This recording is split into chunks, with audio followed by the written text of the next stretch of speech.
تبارك الذي نزل الفرقان على عبده ليكون للعالمين نذيرا۔ قابل قدر سامعین گرامی، السلام علیکم ورحمۃ اللہ وبرکاتہ۔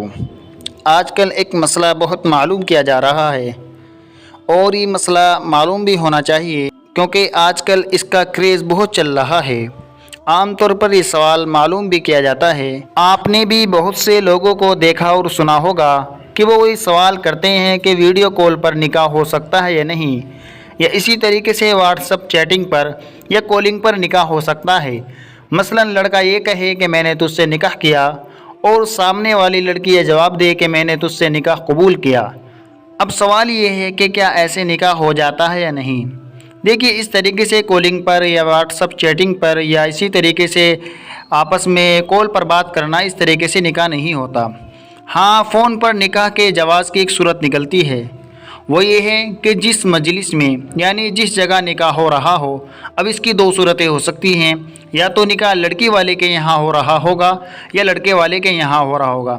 اگر لڑکے والے کے یہاں نکاح ہو رہا ہے، مثلا وہ لڑکا دہلی میں ہے اور لڑکی یو پی میں ہے، اور جب لڑکے والے کے یہاں قاضی خان نے نکاح پڑھایا تو وہاں پر یا تو لڑکی کا بذات خود ہونا ضروری ہے، یا لڑکی کی طرف سے کوئی وکیل موجود ہو، اور وہ وکیل یہ قبول کرے کہ ہاں میں اس لڑکے کو اس لڑکی کے نکاح میں قبول کرتا ہوں، تو اس صورت میں تو نکاح ہو جائے گا۔ یا اس کے برخلاف ہو، مثلا لڑکی کے یہاں یو پی میں نکاح ہو رہا ہو اور لڑکا دہلی میں ہو، اور یا تو وہ لڑکا خود وہیں پر موجود ہو جہاں لڑکی کے یہاں نکاح ہو رہا ہے، یا اگر لڑکا نہ ہو تو لڑکے کا وکیل موجود ہو، اور وہ یہ اس بات کی وکالت کرے کہ یہ لڑکی میں نے اس لڑکے کے نکاح میں قبول کی، تو اس صورت میں نکاح ہو جائے گا۔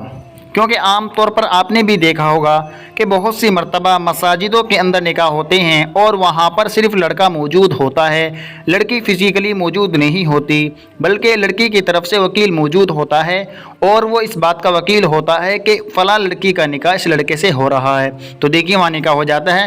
تو اسی طریقے سے یہاں بھی، یعنی اس مجلس میں بھی یا تو خود لڑکی کا موجود ہونا ضروری ہے یا لڑکی کے وکیل کا ہونا۔ اب یہ بات تو ہوئی نکاح کی۔ اب مسئلہ ہے طلاق کا۔ اگر کوئی آدمی فون پر یا خط کے ذریعے سے اپنی بیوی کو طلاق دے تو کیا طلاق واقع ہو جائے گی؟ دیکھیے، آپ صلی اللہ علیہ وسلم کا کھلا فرمان ہے، ثلاث جدہن جد وہزلہن جد، کہ تین چیزوں میں حقیقت بھی حقیقت ہوتی ہے اور مذاق بھی حقیقت ہی ہوتی ہے۔ ان تین چیزوں میں سے ایک چیز طلاق ہے، لہٰذا اگر کسی نے فون پر طلاق دی تو طلاق ہو جائے گی، کیونکہ طلاق کے بارے میں جو ہے، طلاق میں جو ہے الفاظ پر حکم کا دار و مدار ہے۔ اس میں یہ نہیں دیکھا جاتا کہ کیسی دی، کس نیت سے دی اور کس ذریعے سے دی، اس میں ان چیزوں کا کوئی اعتبار نہیں ہے۔ جیسے ہی اس نے اپنی زبان سے طلاق کے الفاظ ادا کیے یا طلاق کا خط لکھا تو اس کی بیوی کو فوراً طلاق واقع ہو جائے گی، کیونکہ طلاق میں الفاظ پر حکم کا مدار ہے۔ دیکھیے، اگر آپ کو آن لائن طلاق یا نکاح کا کوئی مسئلہ پیش آ رہا ہے تو بہتر تو یہی ہے کہ اپنے مقامی علماء سے اس مسئلے کی مکمل تفسیر بتا کر مسئلے کو معلوم کیا جائے، کیونکہ طلاق اور نکاح کی بہت سی نوعیت ہو سکتی ہیں، اس لیے بہتر یہی ہے کہ مقامی علماء کو مکمل تفسیر بتا کر اس کا مسئلہ معلوم کیا جائے۔ ہم نے آپ کے سامنے موٹی موٹی بات رکھی۔ اللہ تعالی ہم سبھی کو اسلام کی صحیح سمجھ عطا فرمائے، آمین یا رب العالمین۔ تبارك الذي نزل الفرقان على عبده ليكون للعالمين نذيرا۔